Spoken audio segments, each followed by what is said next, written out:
bukod po sa pagiging faith healer, ay may kapangyarihan ding iba si Miss Elizabeth Oropesa at may mga nakikita siya ng mga alien. Alien! Alien, Siyempre gusto ko no? malaman yung alien ba na nakikita niya, yun din yung nakikita ko sa pelikulang Alien, di ba? Pero paano niya ito nagagawa? Anong klaseng power naman ito na makakita ng alien? Okay. Ayan. Welcome Kasama pa back, rin Miss natin Elizabeth. si Miss Laura. Part 2 na po ito. Yes, part 2. Hindi ko alam no ng difference kasi lahat nakikita ko. The good, the bad, yung highly yung dalisay na espiritu.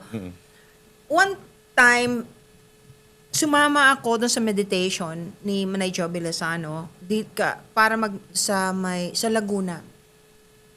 Alas 12 ng hating gabi, we started praying, meditating. Tapos, kasi yung inventor ng BES, ang sabi niya, galing daw sa Holy Spirit yung gift na yun. Of course, natuwa kami, Holy Spirit yun. Di pinagdasal namin siya, pagpapasasalamat, nagpakain, holding hands kami niyan, ganyan. Tapos, sabi nila, nandito yung mga dalisay na espiritu. Sabi ko dun sa schoolmate ko, hindi naman dalisay na espiritu. Ha? Bakit? Ano ba nakikita mo? Elemental? Hindi rin eh. Ano yan? Para ka kung yung galing sa UFO, hindi ko alam yung tawag. Para ka kung basta hindi taga rito, parang galing sa UFO, kasi madalas ako makakita niyan eh. Tapos tinitingnan ako, meron silang tinicheck doon sa box. Hindi sila magkakapareho. May tall, may short, may kalbo. Yung isang experience ko, gwapo-gwapo. Gwapong alien. Ang gwapo, Parang si Superman. Oh. Ganon. Oh. Ano siya, naka-suit na silver blue, na may parang Star Wars, mayroong insignia rito or whatever that was. Tapos, yung hair niya, blonde na, hindi ko alam yung tamang kulay, basta parang nag-glow, blue eyes. Tapos sinitingnan niya ako ng ganyan. Tapos nakangiti siya. Very, very friendly. Anyway, balikan ko yung sa Laguna. Di sinabi ko dun sa schoolmate ko, Manay Jo, hindi yan, mukhang alien sila. Mukhang alien. Tapos umalis yung alien kasi ang dami nang nakikichismis. Tinatanong ako, ano nakikita mo? Hindi ba? Di umalis yung alien. Di naghawak kami uli. Yun yung kumidlat. Na tinamaan ako ng kidlat. Tumalsik ako. Ako lang yun, tumalsik. Pero naramdaman na nung schoolmate ko, ni Manay Jo, na mangyayari yun. Kasi parang may kakaiba daw. Nagtatatakbo yung kapatid ko. Siguro mga 3 feet. Pagbagsak kong nakatayo lahat yung buko, nasira yung relo ko, sumabog. But I was fine. Wala namang nangyari sa Pero akin. naalala mo na tinamaan ka? Na-feel mo, nararamdaman mo yung energy. Nakita ko eh. So yun, hindi naman ako na Mainit na parang kinuryente ka, gano'n? O, para kung linagnat sandali, uminit lahat, batiteng ako, pero hindi naman masakit. Saan sila galing? Galing ba sila sa ibang planeta? O nandito lang sila sa mundo all this time? Ayun, yung dalawa na nakita ko na nandun sa Laguna, hindi ko alam kung saan sila nanggaling, pero alam kong hindi sila elementals. Because I have seen elementals all my life. Buong buhay ko, nakikita ko yung elementals. Ang aliens, bihirang-bihira. Dalawang beses lang ako nakakita ng actual na alien. Yung isa, yan yung first, yung sa Laguna. Yeah. Yung pangalawa, hindi ako natutulog. Nagbabasa ako ng libro. Siguro mga 2 o'clock in the afternoon. Biglang nagdilim. Pagbukas ko ng mata ko, nakikita ko yung sarili ko na nakahiga. Hindi sa kama ko. Tapos, natatanaw ko na merong, yun alien talaga, na nandun ako sa loob ng parang dome, pero metal. Pagkatapos, sabi nung isang parang female entity, kasi very feminine yung kilos niya, although wala siyang hair, at saka parang yung ilaw, ganyan ang itsura nung kanyang body. Sabi niya, she's awake. Yun ang pangkaintindi ko. Social, English yung pangintindi ko. Ganun ang ibig niya She's sabihin. she's awake. Tapos sabi nung gwapo, tinitingnan niya akong ganyan, you're very strong. You're very, very strong. You sleep again. Hinawakan ako dito, nawala na naman ako. Eh siguro iba ako talaga. After a few minutes, nandun na naman ako sa taas, pinanonood ko na naman sila. Pero nakita ko, bukas ito ko. Ay, Hindi ko alam kung anong ginagawa. Wala naman ako nararamdaman. Tapos sabi na naman nung isang entity, she's awake again. Ngumiti si Pogi. This time, you will not wake up here. You will wake up at home. Yun. Ano paliwanag nun? Ano ginawa sa'yo? Hindi ko alam. Hanggang ngayon, di mo alam. Hanggang ngayon, hindi ko alam. Bakit naman ako magsisinungaling at gagawa ng kwento kung... Hindi Parang ko alam. pinag-aralan ka, gano'n. parang ganun eh. Pinag-aaralan ka Dating. nila. Baka naman may ginamot. Kasi meron ding... there was a time na nagkaroon ako ng bukol sa left breast. Tapos, takot ako kasi usong-uso ang cancer. Sabi ko, kung sino man ang pwedeng makatulong sa akin, please help me. Nakatulog ako. Nagising ako, nandun ako sa ibabaw ng parang bilog na bagay. Tapos, naririnig ko, sabi sa akin, pulutin mo yung bato. Tinignan ko, merong 2 bato. Kinuha ko yung pinakamaliit. Anong gagawin ko dito? Isubo mo. Sinubo ko. Linuno ko. Tapos, sabi sa akin, yung pang isa, kunin mo. Sabi ko, ayoko yan, laki. Tapos, narinig ko yan, yung tumatawa, may tumatawa. Tapos, nag-uusap sila, hindi ko na naintindihan. Tapos, pagising ko, ang sarap ng pakiramdam ko.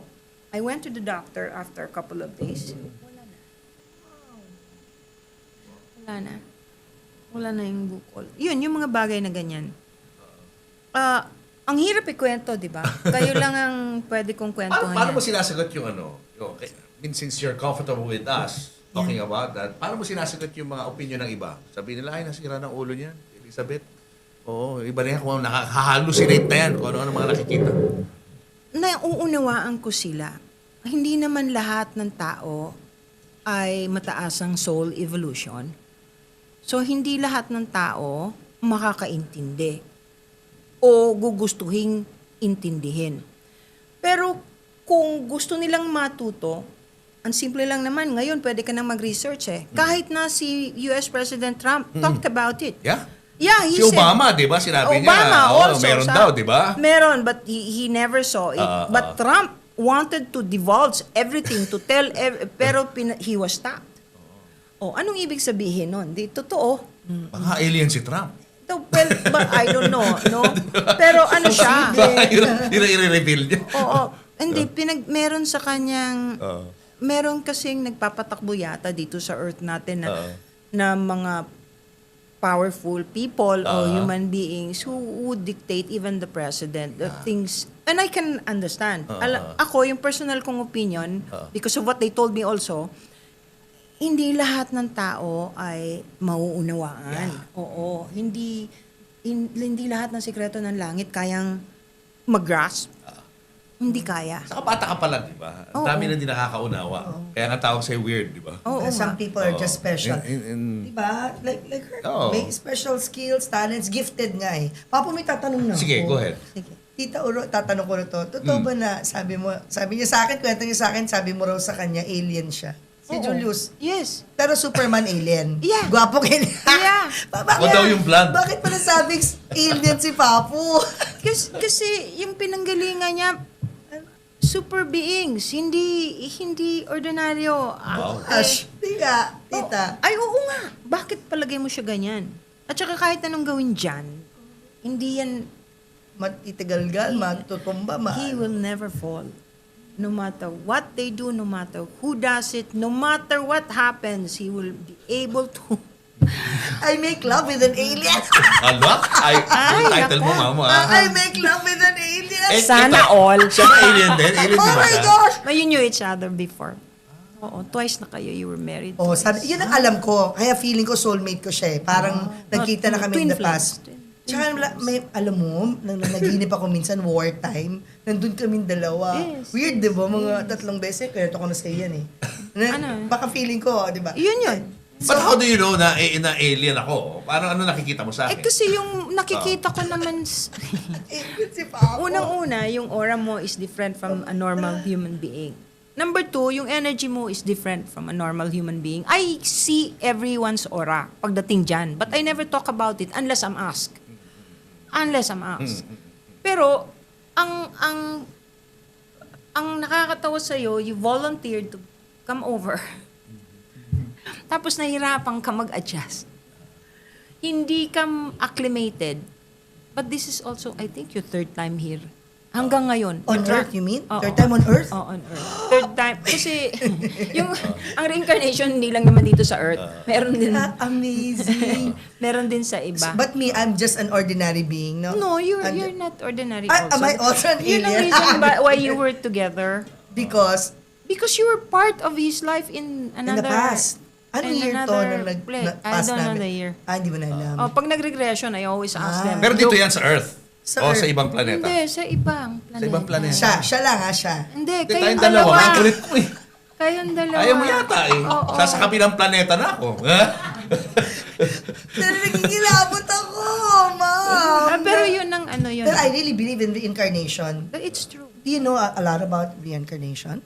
Oh, Oh, if yes. you do, I will invite you next to the next Walang podcast. katapusang interview. Walang katapusang interview.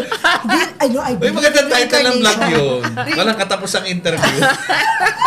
Actually. Di ba? Ma'am, I will invite you again kasi I believe in reincarnation. There are so many things that I see. Alam mo yung deja vu? Sabi ko, nakita ko na to. So, hindi ko ma-explain. Ayoko i-open yung eyes ko. Ayoko. Why? Why? Ayoko talaga. Matatakotin ako. But we want to invite you again. Ako, Reincarnation. yun ang reason why I took up clinical hypnotherapy. Hindi ba nag-aral ako niyan? That's the reason why nagre-regression ang mga estudyante. Hindi lang estudyante ko, other people who wants to find out. Pero basically, nung mag-aral ako, kaya ko pinag-aralan yan para malaman kung saan nanggagaling yung sakit ng mga taong hindi maintindihan kung bakit hindi makita sa laboratorio kung anong sakit nila pero palagi nilang nararamdaman yung pain. Pag nag-regression ka, makikita dun sa past life mo kung anong nangyari sa'yo. Kasi may trauma yan. So, nagmamanifest dito sa present life mo. Once na-recognize yun, nawawala yung sakit. Oh, part 3. Walang katapos ng interview. Oo. Tapos na tayo for now. Oo nga. I'm so proud Hindi, that gusto my ng ano mo husband na. is an alien. Alien. Sorry, natatawa ko kasi basta hindi ko alam yung reaction nila. Superman to. Mamaya lilipad ako. Makita ko sa'yo. Ha? Kaya wala siya. O doon sa mga gustong Iron Man, magpakonsulta kay Ma'am Elizabeth o gusto siyang kausapin, ito na. pinapakita natin sa screen yung mga kanyang mga contact numbers. Yes. Ayan. So, i-message nyo na lang po siya kung may mga tanong kayo sa kanya. And before we leave, token lang Oh, for thank you yung very much. from David Salon. wow. Pampa Beauty. Thank you. And of course, this one. Our mug. Jun Ayun, Tintin the hihingin ko Podcast. sa Oo naman. kanina. Meron ka niyan. Meron ka Bigyan niyan. din natin si Mabel. Mabel. Thank you. Bigyan din natin. Maraming Thank salamat. you.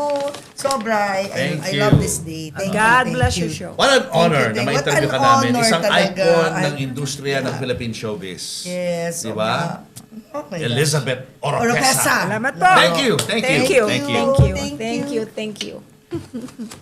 This episode is powered by Taste of the Town Catering, known for refined flavors, elegant setups, and seamless service. They don't just serve food, yummy food. They create memorable experiences. Kaya if you want your event to feel both sophisticated and stress-free, lalo na, they are the perfect choice. Eto na. Maraming salamat, Taste of the Town, sa aming pa-lunch today. Herb roasted chicken, yum, yum, yum. Pork and mushroom. Buttered corn and carrots. Pastry bites, may kasama ng dessert pa po. At syempre, kanin para dun sa Kanin is Life. So, kompletong-kompleto na. Those who want to order mga ganito na food packs, ayan, you can order sa Taste of the Town. Ayan. So, ano Ayan. gagawin nila, Papu? Ayan, mag-message lang kayo sa Taste of the Town Catering on Facebook or Instagram to start planning. So, slots are being filled up fast, so better to book early. Thank you, Taste of the Town.